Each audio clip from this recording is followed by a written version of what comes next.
Bonjour les gars, j'espère que vous allez bien et que votre journée se passe bien. Alors, je me présente, moi c'est Nassiro MSA. C'est ma toute première vidéo sur YouTube et je compte vous parler en fait ici de la structure du marché. En fait, c'est pour pouvoir partager en fait mes connaissances dans le domaine du trading. Donc voilà. Alors, ma toute première vidéo sera intitulée Structure du marché. Alors, nous sommes tous censés savoir que dans le trading Forex, voilà, le marché suit certains types de tendances. Vous comprenez? Et on est censé savoir en fait comment est-ce que le marché se déplace également. Bon, à chacun sa stratégie, hein. À chacun sa stratégie. Donc, du coup, je disais tantôt que chacun est censé savoir comment est-ce que le marché se déplace. Pour celui qui veut faire du price action, du vrai price action, c'est-à-dire quoi? Du vrai price action avancé, il est censé connaître ce que je vais vous montrer là tout de suite. Alors, avant de commencer, vu que c'est ma toute première vidéo et que j'en ferai d'autres certainement, n'oublie pas de liker, de t'abonner et d'activer la cloche de notification pour ne rater aucune de mes vidéos dans les prochains jours à venir. Alors, on commence dans quelques secondes.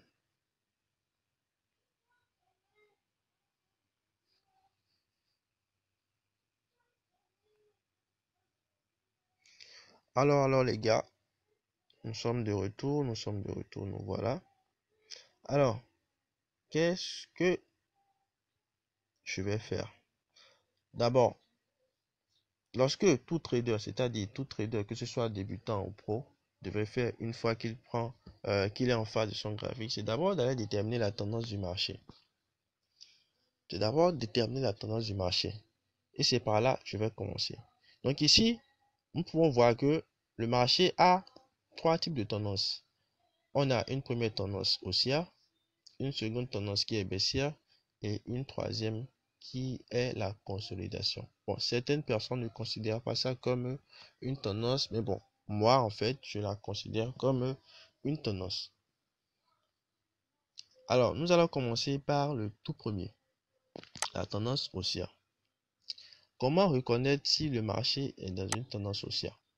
Lorsque le marché est dans une tendance haussière, nous pouvons clairement constater en fait que le marché se déplace selon ce mouvement.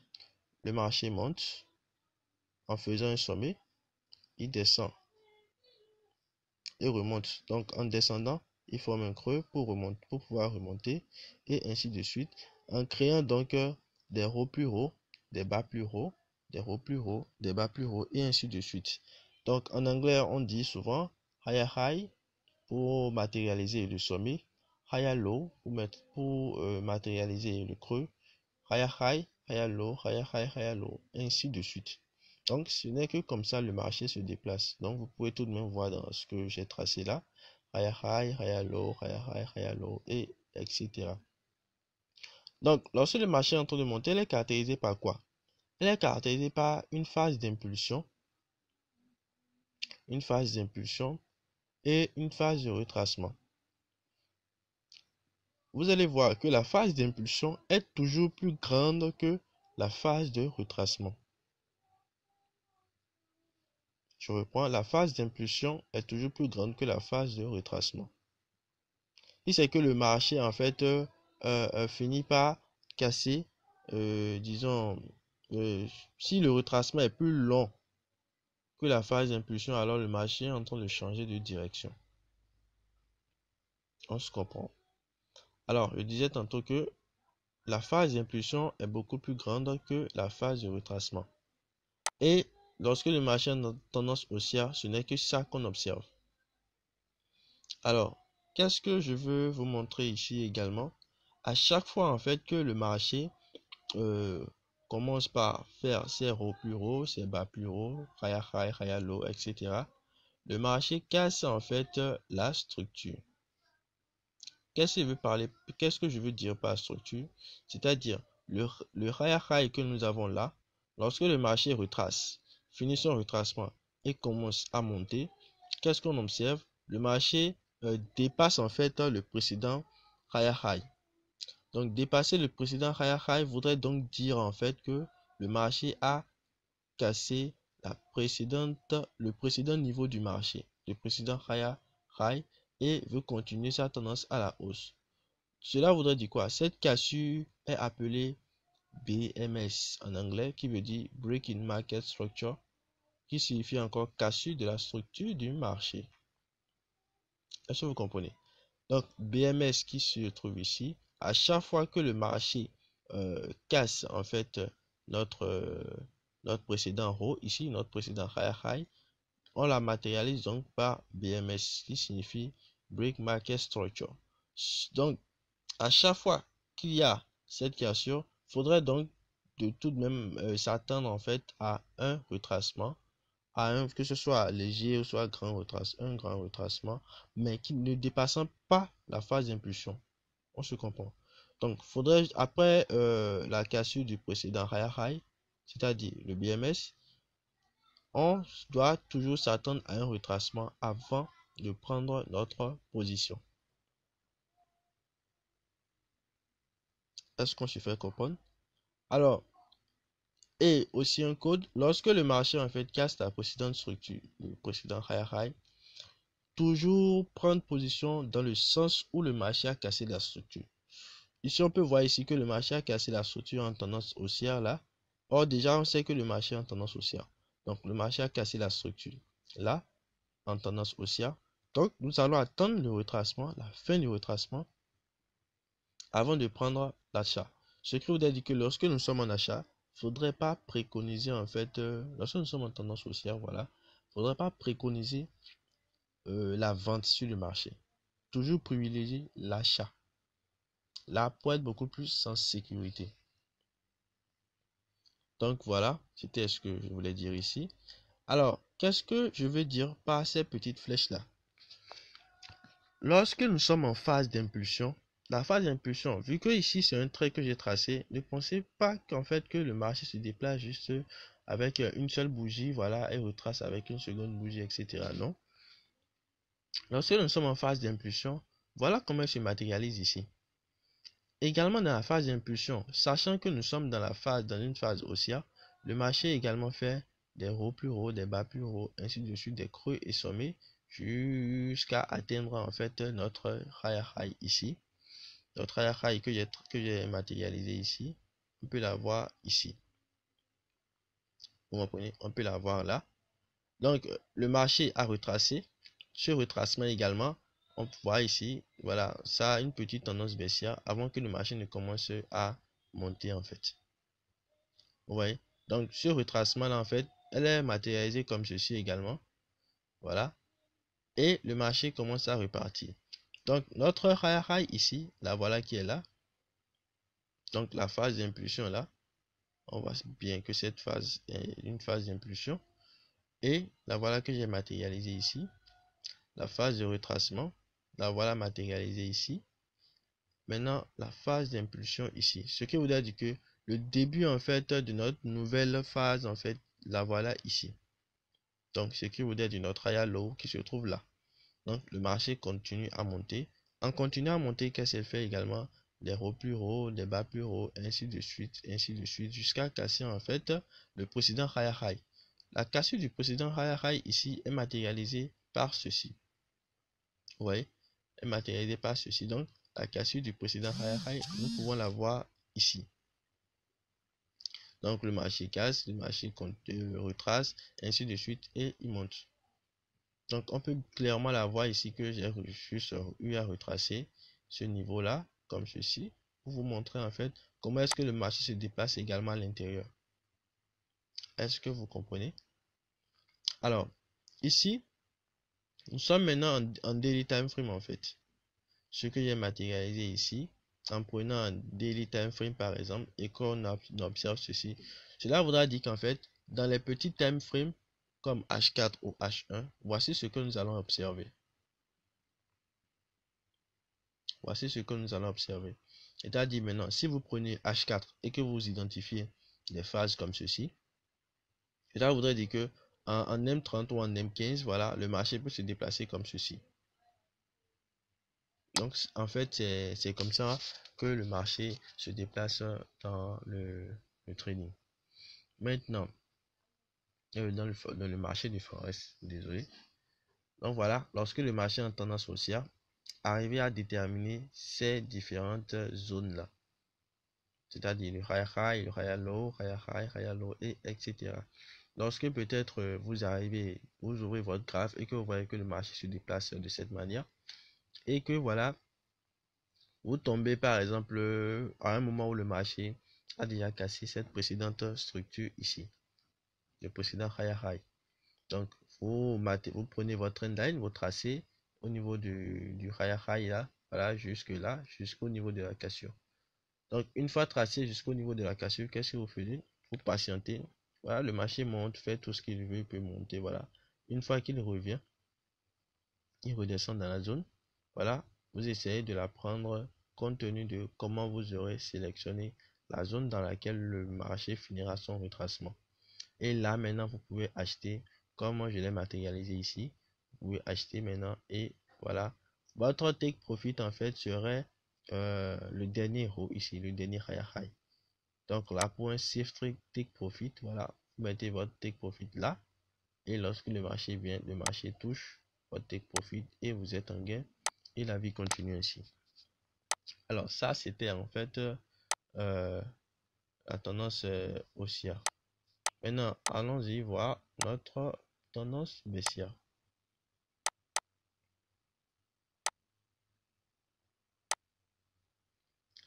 Alors, n'oubliez pas, si c'est que j'ai mal dit quelque chose ou s'il y a des corrections à apporter à ce que je fais, n'hésitez pas à me le dire en commentaire ou à m'écrire en inbox. Je pourrais vous laisser à la fin mes contacts pour vos différents feedbacks. Alors, lorsque le marché est en tendance baissière, qu'est-ce que nous observons? C'est un peu la même chose en fait que en tendance haussière. Ici, nous pouvons voir que le marché se déplace en lower low, lower high, lower low, lower high, et ainsi de suite. Toujours le sens contraire en fait de la tendance haussière. Donc, nous pouvons tout de même voir que nous avons des impulsions, voilà. Non, désolé, ici. Et voilà, non, voilà, le retracement est là, exactement. Voilà, phase d'impulsion ici, phase de retracement, impulsion est là, retracement ici, retracement est là du moins. Donc, le marché se déplace de la même manière. Donc, nous allons voir que une fois que le marché est en tendance baissière, nous avons l'émission de lower lows, lower high, lower lows, lower high, lower lows, lower high, et ainsi de suite. Maintenant, comme je l'avais dit précédemment en tendance haussière, ici également en tendance baissière, lorsque le marché nous montre notre dernier creux comme ceci, désolé, lorsque le marché nous montre notre dernier creux comme ceci, le marché retrace. Le marché continue maintenant, la fin de son retracement est là, et le marché maintenant continue dans son impulsion. Alors l'impulsion fait c'est quoi? Nous voyons que le marché casse le précédent lower low, c'est-à-dire la précédente structure ici. Donc le marché casse notre lower lows là. Et voilà, pour un bon trader, il attend le retracement jusqu'à un niveau où il aurait identifié, ou bien un niveau où il aurait marqué sa zone de retournement. Voilà, une fois le prix revient à ce niveau-ci et il se retourne. Est-ce que vous comprenez? Donc, cassure du BMS, c'est-à-dire Break Market Structure, le marché continue, le marché retrace maintenant. On peut prendre notre vente et notre take profit serait mise où? Voilà, notre take profit serait mis là au dernier lower lorsque le marché a fait avant de commencer le retracement. Ainsi de suite comme dans la tendance haussière. Maintenant, supposons ici également que nous sommes en H4. Voilà, supposons que nous sommes en H4. Et en H4, on arrive à déterminer en fait cette structure-là. Alors, cette phase d'impulsion que nous voyons ici peut être matérialisée comme ceci. Donc, disons que voilà d'abord le retracement ici. que nous voyons la lower lows de retracement là, elle est matérialisée par ceci. C'est-à-dire à l'intérieur de ce retracement, en fait, c'est comme ça le marché se déplace. Le marché ne se déplacera jamais en ligne droite, non. Donc le marché se déplacerait comme ça, en petite tendance haussière, voilà, jusqu'à en fait aller débuter maintenant sa tendance baissière. Donc nous pouvons voir que le retracement a pris fin là et le marché a commencé à aller dans sa phase d'impulsion. On peut clairement voir là que la phase d'impulsion d'ici à là dépasse clairement le retracement d'ici et également le retracement d'ici. C'est toujours comme ça. Donc la phase d'impulsion est là, on a la cassure ici, voilà, la cassure est là, on peut le voir ici, et le marché a continué vers le bas. On peut tout de même la voir ici. Le marché a continué vers le bas, le marché a terminé là, comme également ici. Donc le marché a commencé par retracer et allant chercher sa zone de fin de retracement avant de commencer à continuer sa tendance baissière. On peut voir également que le retracement a commencé ici, voilà, jusque là, avant maintenant que le marché ne commence à continuer sa tendance baissière. Donc ce qui se trouve dans ce retracement, c'est exactement ça qui se trouve ici, voilà, et l'impulsion continue vers la baisse. Alors, tendance haussière comme baissière, c'est comme ça le marché se déplace. Nous voyons là lower lows, lower high en tendance baissière, lower lows, lower high, lower lows, lower high, et en tendance haussière, higher high, higher lows, higher high, higher lows, etc. Donc, ce que je voudrais, ce dont je veux vous faire part ici, c'est quoi? Lorsque vous ouvrez votre graphe, que ce soit sur PC ou sur téléphone, la première des choses, c'est de savoir est-ce que je vais faire de l'intraday, est-ce que je vais faire du swing, est-ce que je vais faire du scalping. Alors, compte tenu de ça, vous devez savoir sur quel type de time frame en fait il faut aller pour pouvoir commencer à trader. Alors, moi, par exemple, je fais très souvent du swing et de l'intraday.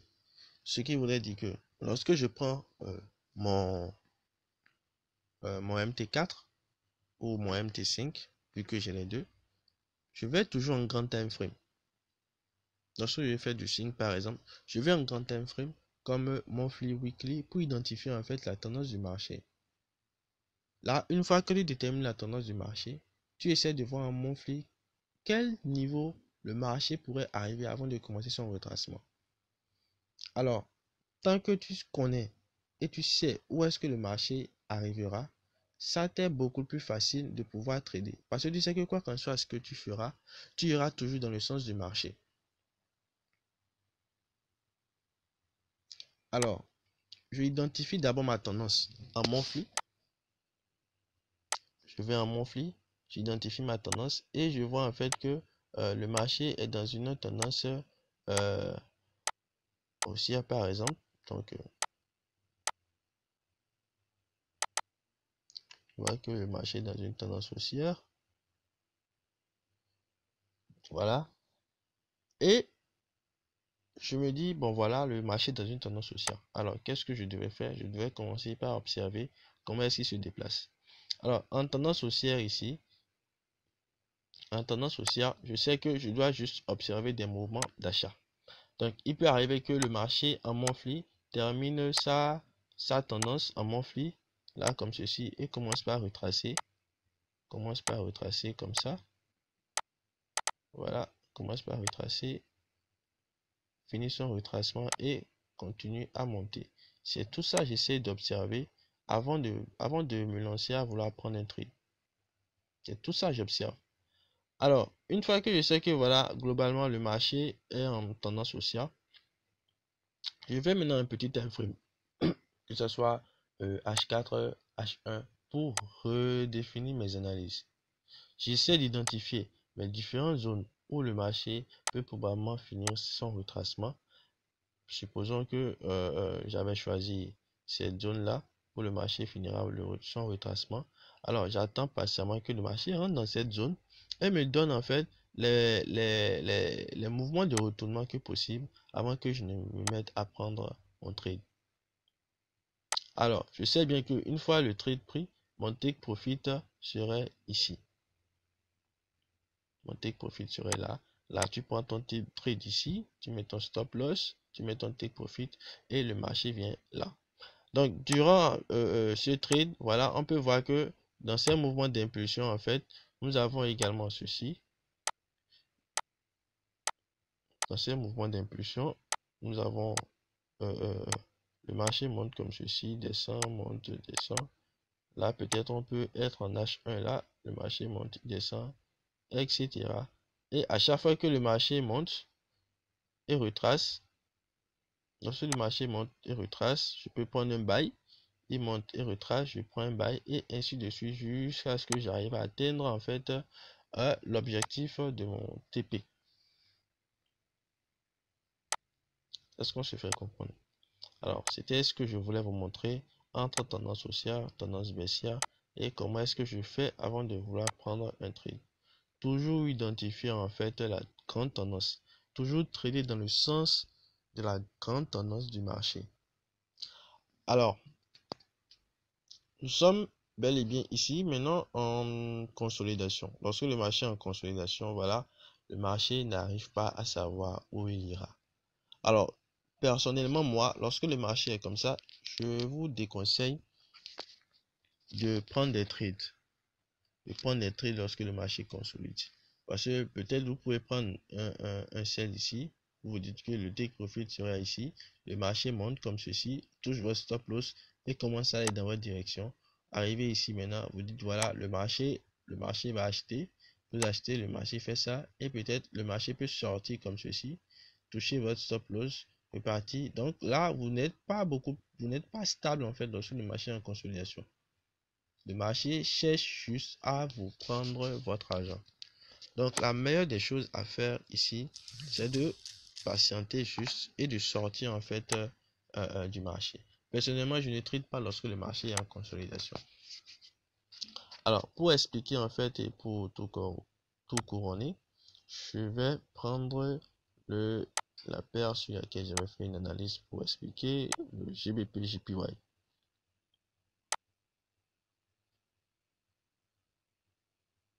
Ok, le GBP JPY.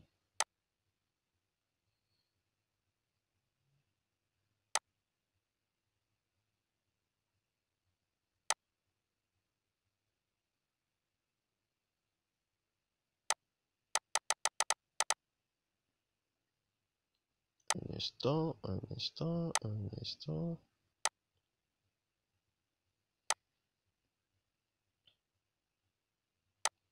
Voilà, le GBP JPY. Ça met du temps à charger.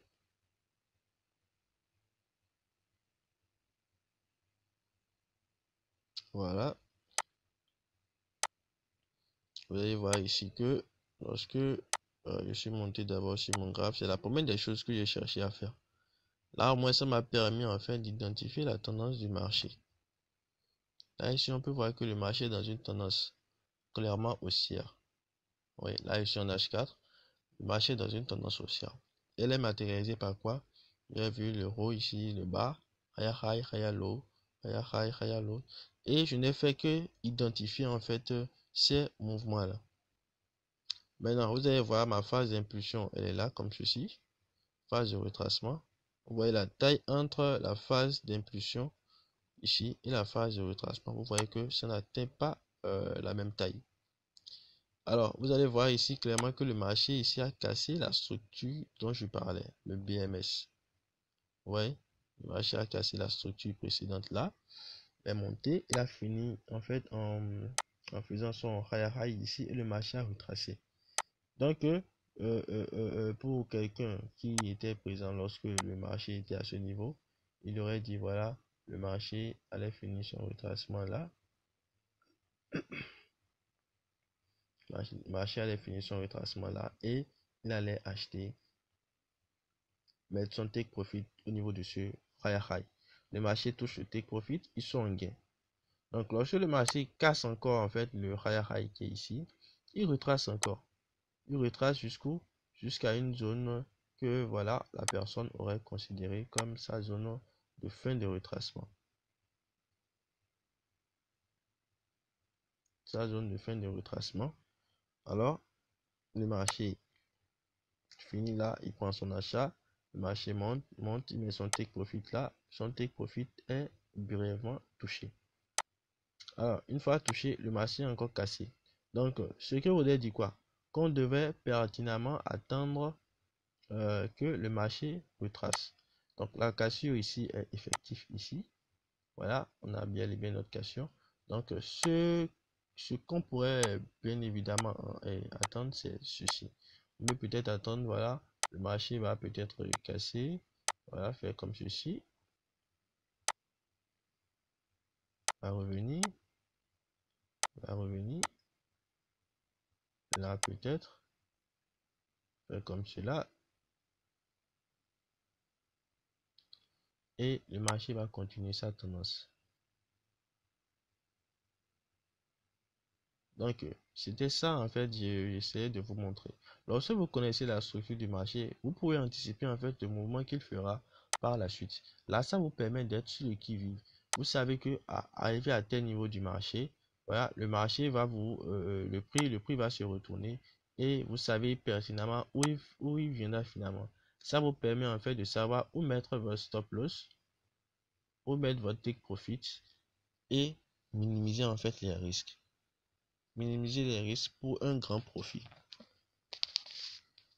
Alors, c'était ce que je cherchais à expliquer dans la structure du marché parce que déjà, j'ai déjà des gens qui me contactent, qui me demandent, bon voilà, comment est-ce que tu fais pour pouvoir lire le marché? Comment est-ce que tu fais pour pouvoir faire ci sur le marché? Alors, j'ai juste décidé alors de partager. Peut-être que certaines personnes seraient également dans le même problème. Donc, voilà. Pour la structure du marché ici, j'en ai terminé. Si c'est qu'il y a des corrections à faire, peut-être vous pouvez me les notifier dans le commentaire ou je vous laisserai mon contact pour que vous puissiez me contacter en inbox sur WhatsApp ou sur Telegram ou sur ma page Facebook, voilà, pour pouvoir me notifier cela. Donc on se dit à très bientôt pour une nouvelle vidéo.